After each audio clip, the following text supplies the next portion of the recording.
From a $2 billion mega mansion to a $50,000 tiny home, this is the billionaire house tier list. Vladimir Putin has a net worth of $200 billion and he's got a palace with an underground bunker.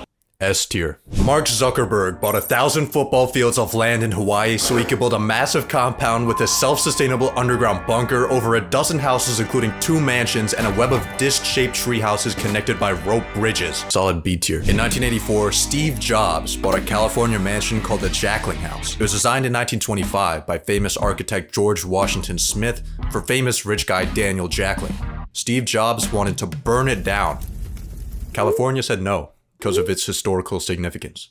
Steve Jobs really wanted to burn it down. He went on record calling the house a dump. He said Jackling had no taste and that George Washington Smith was a nobody. He then abandoned the house and let it rot for 10 years. The house became such a mess that he was finally given permission to destroy it.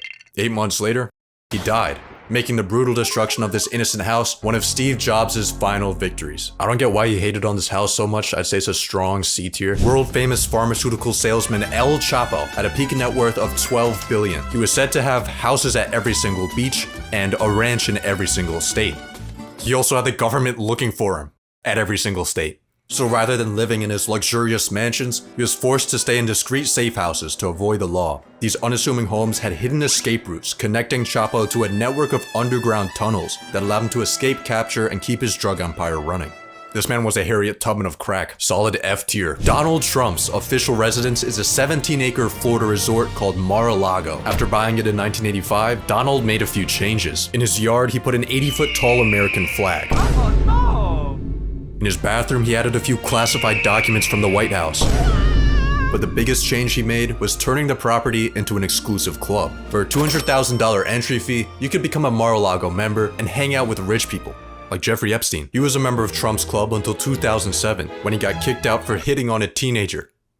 Classic Jeffrey. The club's been printing over $20 million a year, making Mar-a-Lago one of Trump's most lucrative investments. It's a somewhat controversial house, but it is a nice place. Being the Queen of England has a lot of perks. You get the coolest jewelry collection of all time. You get to drive a Bentley limo without needing a license. You get to pay taxes when you feel like it. But the coolest part of being the Queen is living in the $5 billion Buckingham Palace. This 775-room behemoth has everything you need to be the ultimate rich person. You got a throne room, a multi-billion-dollar art gallery, London's biggest private garden, and an ATM in your basement so you can take out a brick and flex on your 800 staff members. This place is so big, it has its own zip code.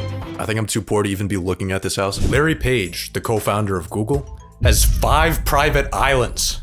What is Larry Page doing on his 5 private islands? Nearby locals haven't noticed anything unusual except for a few helicopters. But in a 2013 conference, we may have gotten a glimpse into the answer. There's many exciting and important things you could do that you just can't do because they're illegal. But maybe we should set aside a small part of the world where we can try out some new things and figure out what is the effect on society, what's the effect on people. So in case you can't read between the lines, Larry Page is using his islands to perform human experiments on children.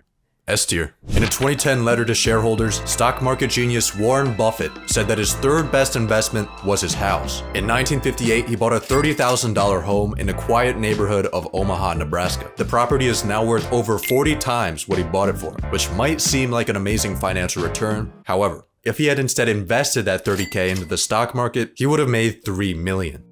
The reason Buffett considers his house such a good investment is not because of numbers, but because of the memories it brought him and his family. Mukesh Ambani, the richest man in India, dropped $2 billion on a 27-story mega mansion in the middle of the hood. Creative visionary Kanye West said this in a 2018 interview. I'm gonna be one of the biggest real estate developers of all time. I'm tired of the McMansions, all the Spanish roof homes and stuff like that. Like, that shit whack, bro. Like, everybody house whack. It's trash. Kanye bought this house in 2023. It was originally a church in Los Angeles that he planned to use for his Donda Academy school, but it's since been left to rot. In 2019, Kanye started building massive dome-shaped structures inspired by Star Wars that he believed would revolutionize affordable housing. He was seconds away from solving the homelessness crisis when California shut him down because they already have tents for that. Recently, Kanye bought a $57 million Malibu home, paid someone 20 grand a week to destroy it, then listed it back up for sale for $4 million less than what he bought it for. And on top of that, the guy that he paid to destroy it, turns out he never paid him. So now he's also getting sued. After taking L after L after L, Kanye officially announced that he would be building a 100,000 acre city in the Middle East. Jack Ma, the founder of Alibaba, bought a $191 million mansion on the tallest hill on Hong Kong Island. It offers a beautiful view of the world's most unaffordable city. However, Mr. Ma might not be able to appreciate this view any longer, because in late 2020 at an economic conference, he made the grave mistake of criticizing the Chinese government. Jack Ma isn't dead, by the way. He ended up reappearing in China a few months later. Hopefully Supreme Leader Xi Jinping let him keep his cool house. Michael Jordan's mansion could be yours for $14,855,000. It's actually been on sale for over a decade. The main reason no one's buying it is because it's in Illinois. On top of that, a lot of the home's features are too unique to Jordan. Not many buyers would want front gates with someone else's jersey number, a theater with someone else's logo, and a basketball court with the names of someone else's kids. Marking your territory is effective for keeping people from eating your pizza and also keeping people from buying your house. Now, to the average broke person like myself, having a $15 million house that's not selling might seem like an absolute disaster, but for Michael Jordan, he's probably not that worried. Solid D tier. Jeff Bezos launched Amazon.com from the garage of a house he was renting for $890 a month. He's now the 25th largest landowner in the United States. Jeff has properties all across the country. His main home was a $10 million mansion in Washington, until 2023 when he moved to Florida so he could be closer to his family, and further from the IRS. He lives on a man-made island off the coast of Miami, where he bought a $68 million mansion. 2 months later, he spent $79 million on the one next door. It's a pretty chill place, I'd say B tier.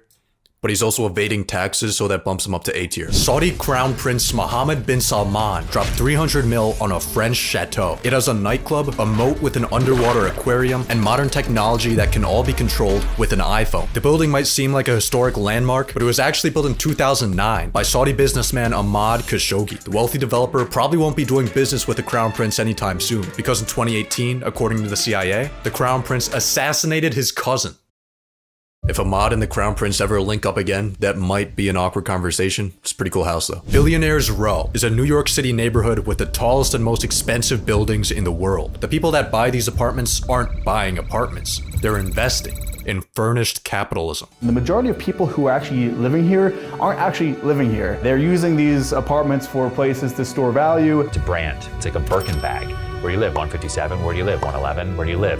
220. In 2019, billionaire investor Ken Griffin bought 4 floors of 220 Central Park South for $238 million, making it the most expensive real estate purchase in the United States. 220 holds the most desirable view in the city, being the only Billionaire's Row tower located directly on Central Park. I mess with Ken Griffin, but I think $240 million for a concrete brick is a little bit too much. Bill Gates has a $150 million complex in Washington. It has an epic library with a manuscript written by Leonardo da Vinci. That's the only interior footage of his house on the internet, so some of the following visuals will be made with AI. AI is a brilliant tool. Bill Gates has a 60-foot indoor swimming pool. Inside of it is an underwater sound system, but that's nothing compared to his personal Lake Washington beach that has sand imported from the Caribbean. He also has a trampoline room, walls covered in screens, and his favorite tree that he monitors electronically 24 hours a day. There's some cool tech in this house, I'd say a solid B tier. In 2002, Larry Ellison, the co-founder of Oracle, got a letter from his accountant. It listed a few of his expenses, like his $25 million villa in Japan, $194 million yacht, and $200 million Japanese temple in California. Larry's net worth at the time was $23 billion, but his accountant was still concerned. I'm worried, Larry. It's imperative that we start to budget and plan. New purchases should be kept. Oracle CEO and billionaire Larry Ellison has just made a rather large investment or purchase. He's just bought the island of Lanai. S tier. Kim Kardashian bought a $20 million home in 2014 with her then husband Kanye West. They spent 3 years transforming it into what they described as a minimal monastery and what others described as an expensive psych ward. This house is a really cool art project. Now you're in the middle of this strange time where you're selling your houses. You say you don't want any material possessions, and I'm slightly sad about it, actually. Well, if you're sad about it, why are you doing it? On May 1st of 2020, Elon Musk announced that he would be selling almost all physical possessions, including his homes. And he stayed true to his word, selling off each of his California mansions one by one. He then acquired a $50,000 tiny home. I think possessions kind of weigh you down. Then they're kind of an attack vector. People say, "Hey, billionaire, you got all this stuff." Like, well, now I don't have stuff. Now what are you gonna do? Elon's $50,000 tiny home is actually his guest house. His main home is a South Texas rental property. It's technically only worth 45 grand, but he also spent 200,000 building an 8-foot fence around it and covering it with security cameras. Elon says he got rid of his stuff when he sold off his $100 million real estate portfolio, but considering that only accounts for 0.05% of his wealth, he still has a lot of stuff after all.